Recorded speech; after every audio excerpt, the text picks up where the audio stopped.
Let me welcome you to West Virginia. This state over here, this culture over here, like the Pennsylvania, Ohio, West Virginia sort of zone, is a weird part of America, and it has all sorts of weird little cultural backgrounds, things like that, and I'll tell you more about it on our way to work this morning. Got like 3 Zoom calls to take, one of the newest national parks in the country right down the road that I'm going to go show you as well. So this is it's an interesting spot, and I think we'll have some fun. So pretty much right after I filmed my last video in Stowe, Vermont, one of the greatest small towns in America, I started heading south because it was just busy in Stowe. We had a lot of stuff to do. I went through Pennsylvania, went through Ohio, and let me just tell you, there's a sharp shift in culture that happens as you leave like the pretty tourist towns into all these places in West Virginia and Ohio and Pennsylvania that were founded on logging, that were founded on mining, and never made that transition into tourist towns. There's just a weird air in the atmosphere out down here, and what it comes down to is a lot of these states had a lot of money when big corporations were logging every tree they could see, when they were topping mountains and going down and polluting the rivers and doing all this stuff. They had a lot of money. They were booming, man. But then the federal government comes in, throws in the regulations, which we needed. But there's no doubt that it took some money out of these people's pockets. So you come down here and you have a culture where you have a lot of overweight people. It's the highest percentage of obese and overweight people in the entire world right here in West Virginia. And then you also have just kind of this air of dissatisfaction, like a little bit of angst in the air, a little bit of like people that hate the government. And it is so bizarre. They have great southern manners, they're fine, but you hear like the old folks talking at their table across the cafe, and they're just like, fuck this, fuck that, just angry all the time. It's interesting. Maybe you'll get to see some of it. We're just going to work right now, and I got a couple cool Zoom calls lined up today. One of them is maybe hiring a private chef for the next trip that I'm doing in Iceland. So I'll let you listen in on some of those. A little tip for those of you who work on the road: it took me like a year to figure out Panera has some of the best consistent Wi-Fi of anywhere. And then, unlike going to Starbucks, you can actually eat breakfast here, and it's kind of delicious as well.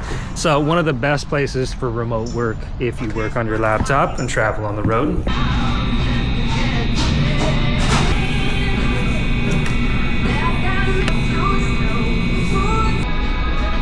Super good breakfast. Come with an Appleton. Delicious. I'll take a quick break from work real quick to let you in on what I'm doing, because I'm doing like very repetitive, sort of mind-numbing work right now, and people are always curious how I make money on the road. So right now I'm working for a company, uploading Black Friday email for them next Black Friday, which is coming up in about 2 months. So you can see here I've got about 4 pages of different emails. Yeah, about 4 pages of different emails that I've uploaded and written different emails for each of these, and then scheduling them to go out one at a time. So it takes a ridiculous amount of repetition, and I've been doing it for so long. This morning my call starts in about 38 minutes. But this is what I do for work. I write emails, I upload them, I do so much of it. Right now, I'm going through a little bit, but I'll bring you back when I hop on the calls and just do it, because I got like 3 hours worth of Zoom calls right after this, and then we get to go adventure. So a lot of living on the road is finding places to work. I don't just have a trust fund, so I get to travel, and because I put in the work at places like this. So I just finished up the last call of the day. I totally forgot to turn on the camera during all the calls so you could listen into them, but I'll summarize for you. I had 3 calls. I was just here for the last 3 hours at Panera Bread. It is now 1:09 p.m. in the afternoon. Finished with work though, so that's really fun. Anyways, summary of the 3 calls. First call was just a team meeting going over some Black Friday stuff, that stuff that you saw me working on the last clip. Second meeting was me hiring a private chef for Iceland. I went ahead and hired him. It was $600, and now I got somebody that's coming to Iceland for the group trips that I host for people through this YouTube channel and on my email list. You can subscribe to my email list at the link in the description if you want to come on some of those trips. We got a private chef now, so that's really cool. So I hired him. And the third call I just had was for another job application interview for a marketing agency Really cool people, friends of mine, called the adspins.com, the admins, what they call themselves. However, we were like 4 questions into the interview and they're like, hey, we need you to wear a polo and come up and like look professional in all our calls and have like the same background. I was like, bro, listen, this just isn't going to work. I live in the woods in a van and there's no way that I'm putting on a polo every week. I still think you guys are great, but it's just not going to work out. So we laughed, and now I'm going to go back to living in a van and not wearing polos. So that's the summary for the day. I finished up work and now we're going to head out, go adventure a little bit for this part of the day. This is a real day in van life, so I'm showing you the whole thing. Work is done. Woke up at 7 this morning. It's 1 o'clock now. I'm done. Now we get to go adventure. Let's go. New River Gorge National Park Visitor Center, and this is one of the newest national parks. You can see the map of it right here. This is a 27-mile national park in West Virginia. That I've never spent time in ever. I mean, I drove through here once. I've technically been here back in the day, but this is the land that I've never explored. It's flooding right now. There's a ton of water, but I think I'm gonna go try to dunk my head and show you some of the forest. I've been riding my brand new bike a ton since I got it, so I might have overdone it a little bit and flared up an old hamstring injury that I've been recovering from, so I can't hike quite as much as I want to in this park of New River Gorge, but I can come down and show you this. Oh my gosh, look how cool this looks. You can see the misty clouds coming in. The river is flooding right now. And oh my gosh, the waterfall. Oh, it sucks to have an injury when you're someone who loves to be outside hiking and doing a lot of stuff, because it's just so hard to stay still. But I'm trying to be disciplined so I can recover and actually hike and actually bike and do a lot of stuff in the upcoming videos and for the rest of my life. So I can't go down and show you as much as I want. This is New River Gorge, however. It's one of the awesome national parks, one of the newer national parks. I think it was only founded in like 1998, so it's really, really cool to come down here and see it. It's also the site of some of the best river rafting in all of America. So, because I can't do as much hiking as I want for the rest of this video, I guess I'll just tell you about some of my upcoming plans. Over the next couple days, I got a lot of stuff to do. Number one, most fun thing that I'm on the mission of right now, if you haven't been following along for the last couple videos, is seeing the last of the national parks in America. Since I left Montana a couple months ago, I've been checking off my last 7 national parks in the lower 48. Started with Isle Royale, one of the coolest national parks in the country, and also one of my favorite sweatshirts I own right now. Next was Indiana Dunes. Now I have 5 left. I've already been here to New River Gorge. Now next we're headed down to Congaree National Park in South Carolina. And after that, we got Key Biscayne, Dry Tortugas, Guadalupe Mountains, and finally the Channel Islands of California. And we're going to be checking all those off. Hopefully throughout the rest of the year, I think Channel Islands will be in early 2025. And then we'll be done with all of them in the lower 48.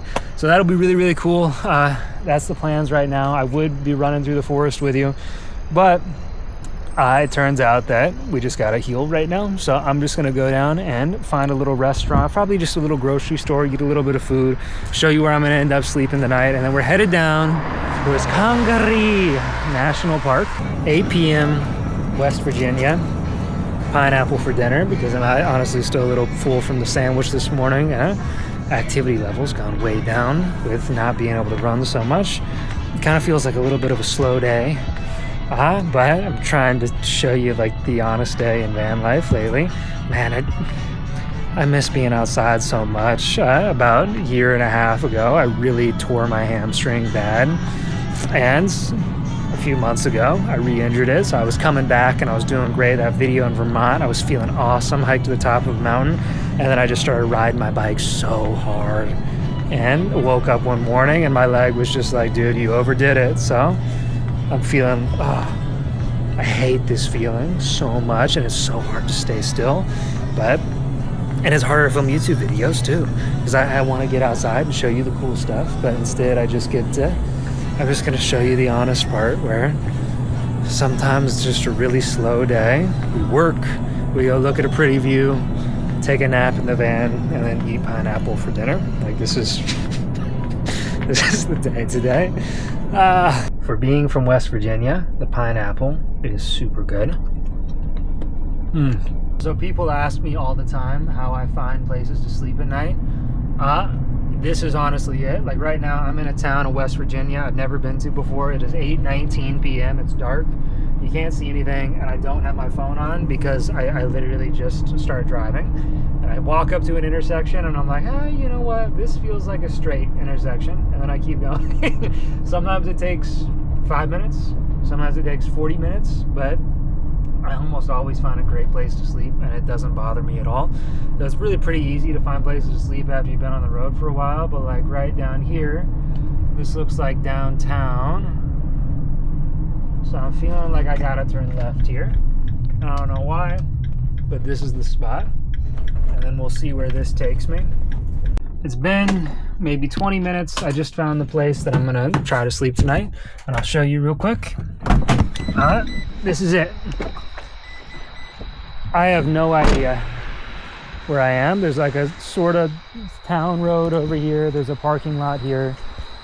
No one's parked in it, so I'm parking in it tonight. So I wanna point this out real quick, because one of my last videos, somebody was asking, do you even plan anything? Tonight, I haven't. No, I haven't planned anything. Reason why is because I've decided over my time in van life that I prefer to go see new places much more than I prefer to stay and plan to see new places.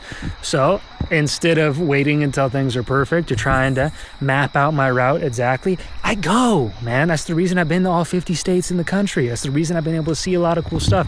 That's the reason I only have 5 national parks left on the list. It's because I choose to go. Is it always perfect? No, man, but it doesn't have to. It doesn't have to be, because it ends up being exactly what you need it to be. Do you get woken up by the cops at night sometimes? Yeah, it happens, okay? But if you learn just to be able to go with the flow, I think it's just such a better way to live on the road, because you get to see more stuff, and that's what we're all out here to do in the first place anyways, right? I'll finish up by saying a little bit of West Virginia culture for you. I'm in a part of the country I don't know very well. But over learning West Virginia these last couple days, I'll say that West Virginia is one of the weirdest states and most distinct cultures that I've found anywhere in America. I think the big reason is that a lot of these towns, a lot of these small towns like I'm in right now, don't know the name of it, but I'm in a small town, and a lot of these places had big booms with mining and logging operations where they were just crushing it. They had so much money coming in. Everyone, the whole government was paying them everything they wanted.